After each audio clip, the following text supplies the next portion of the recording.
Hello, Snow West. It's Christopher from snowwest.com. It is Saturday, July 20th, and I am back up in Island Park at Big Springs. Might be able to catch a little of it out there. I'm working on my dronage techniques today.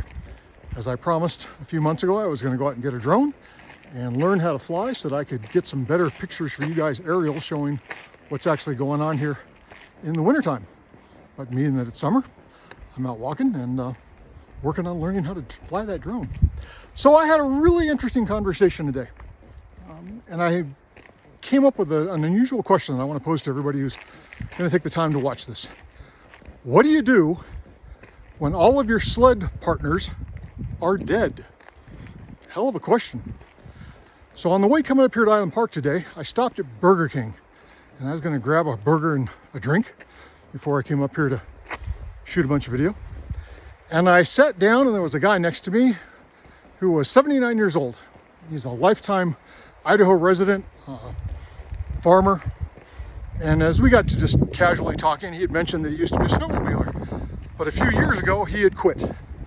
And of course, I looked at him and said, "Why on earth did you do that?" And he goes, "Well, I'm getting old and all the guys that I ride with have all died off. I don't have anybody to ride with. And I really can't hang with the young guys, so I can't ride with my grandsons.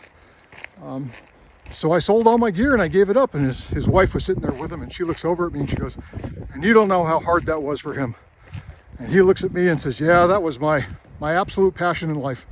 There was nothing I liked more than snowmobiling." Well, being the consummate snowmobile enthusiast that I am, I darn near shed a tear there. I mean, that was just a horrible thing.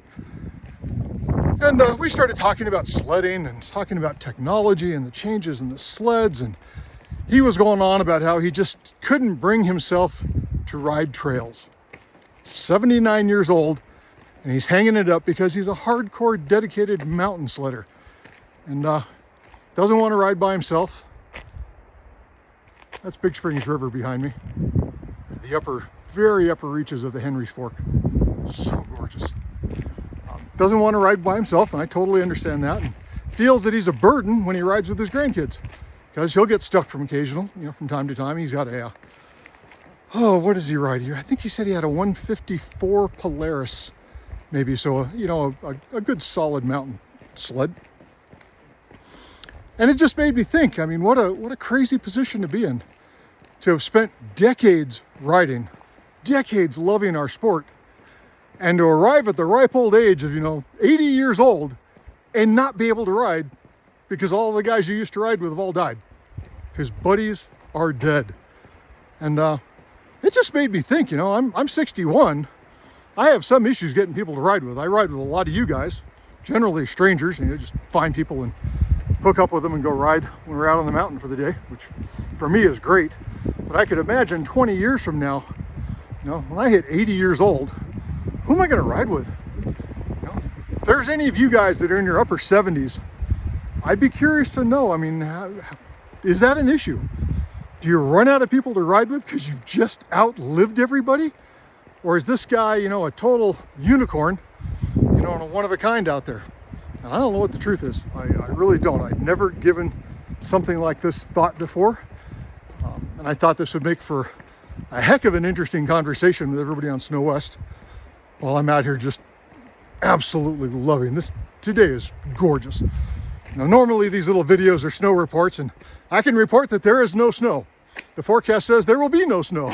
The intermediate and the long range forecast say no snow. We're probably 90 days out before we start to see the first flakes. And I guess right now it's, let's pan way back out there. It's probably 95 degrees right now up in Island Park. Sunny, blue skies, white fluffy clouds. Frickin' drop dead gorgeous. This place just gives and gives. It gives in the wintertime and it gives in the summertime. And I know, I go on and on about how much I love Island Park, but I really do. And there's a good reason for it.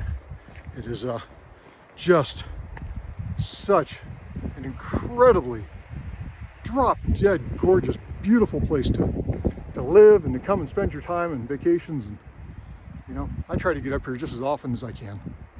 More in the winter than in the summer, but there's not a mosquito out today, which is really unusual. It is just beautiful. I am walking from the Big Springs bridge down to the Big Springs boat launch, where you might remember, I think back in February, we came and shot some video at Big Springs, and I caught a bunch of hell for people, so I was showing off some of the nicer places. How you doing?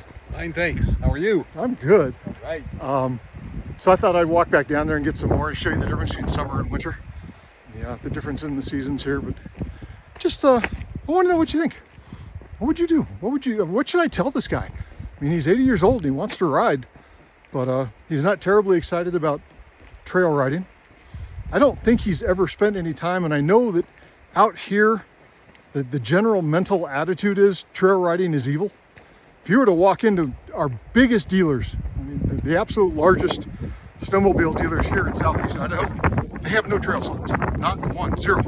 You won't find trail sleds for sale. The local sledding community out here is 100% backcountry mountain riding. And trail riding is generally frowned upon. It's just a hardcore fact. Trail riding, if you want those kind of sleds, you might find some in West Yellowstone for sale, but that's probably your only hope. Out here, it's going to be all 100% mountain riding. So I don't know. I just made me really think. I'm not sure where I'll be in 20 years. I don't know where any of you guys are right now.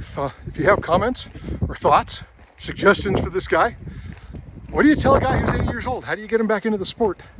He seemed like he had a real passion, like he really truly loved it, and was heartbroken that he felt he had to give it up for his own safety and not to be a burden. Because he said, yeah, occasionally I'll get stuck, and at my age I can't dig myself out the way I did 20 or 30 years ago. And and I get it. I mean, my dad's 81 years old, I think. That next 20 years is going to be hard. I've never been there. I don't know what's ahead of me. I know I get up in the mornings and I literally bust my ass every single morning, 5 days a week, exercising. It's all I can do to try to stay in shape, because I spend the other 12 hours a day sitting in front of a keyboard, typing, being a moderator on the forums. So that exercise in the morning is what keeps me going. But I have a really, really strong motivation to get that done. And I got 4 huskies, and every night we take off and I'll walk somewhere between 5 and 10 miles with my 4 huskies. This morning I took them down to Idaho Falls, and we walked for, I think we did 7 miles this morning. It was just too hot. I got to the point where I just couldn't keep walking. It was just too warm outside. But that's your Snow West update for the day, guys. I'll pan around one more time and just look at that just amazing river. It's so beautiful. As God knows, man, I absolutely love it up here. It's fabulous in the wintertime. It's every bit as beautiful in the summertime.